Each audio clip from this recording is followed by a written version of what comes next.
The art of communication is the language of leadership, and speech has power. So, how you communicate yourself is a very, very important thing. Are you someone who is facing problem while communicating yourself? It's like you have all the framework in your mind, you have all the thoughts in your mind, but you're not able to put those thoughts into words properly.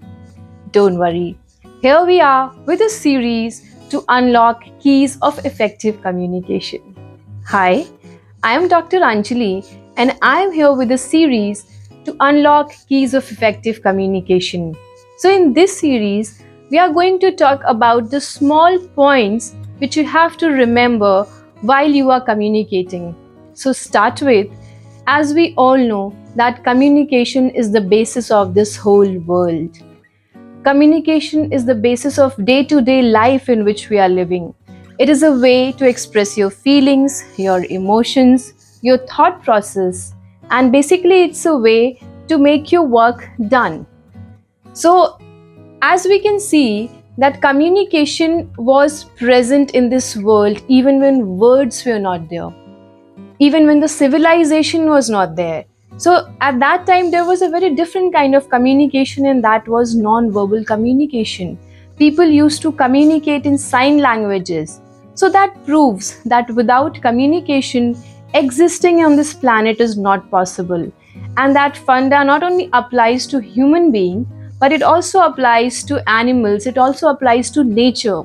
Communication is the basis of coexistence, and human cannot exist independently.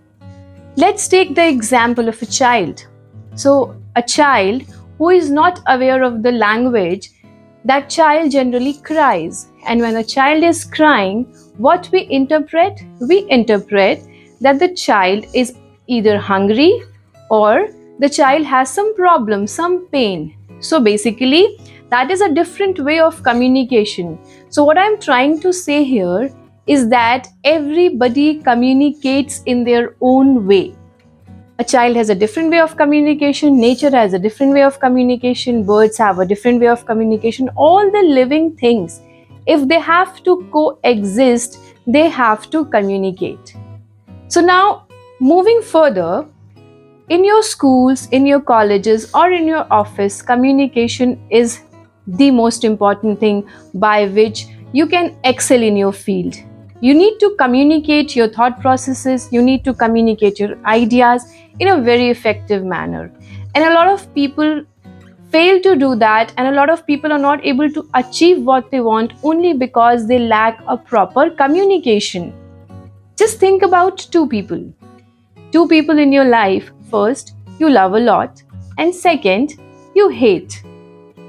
If you take a pause and think about those two people, the person you love the most is the person with whom you can communicate in a very effective manner, or the person with whom you can express yourself completely. So, that also proves that communication builds a strong bond between people. And that again proves the theory which I was giving of coexistence. So, basically, communication is needed in all spheres of life. So, in this coming series, we will talk about how you can make your communication effective and you can excel at different aspects of your life. Be it can be personal, it can be professional, it can be social. Any sphere of life, you can excel through your good art of communication. Thank you.